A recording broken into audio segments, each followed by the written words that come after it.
आज बनवूया गुळपोळी. गूळ घेऊन घेऊ 1 वाटी. इकडे गुळाचा खडा घेतला परातीमध्ये, तो बारीक करून घेऊ. चाकून चांगला बारीक कापून घेऊ, काट करून घेऊ चांगला चुरा चुरा. 1 वाटीभर गूळ घेतला. हे इकडे जायफळ आहे, जायफळ घेऊन खिसून त्यात मिक्स करू. कणिक भिजून त्यात गूळ भरू. गूळ भरून लाटून घेऊ बारीक करून. गोल गरीब पोळी लाटून झाली तयार. शॉर्टकटमध्ये आपली पुरणपोळी.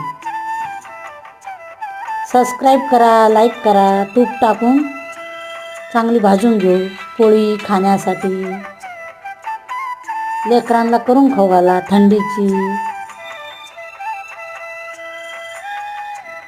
चांगली लागते खाण्यासाठी. शॉर्टकटमध्ये 5 मिनटामध्ये होऊन जाते पोळी. टाईमच नाही लागत करायसाठी. करून पहा, एक वेळेस आवश्यक करून पहा.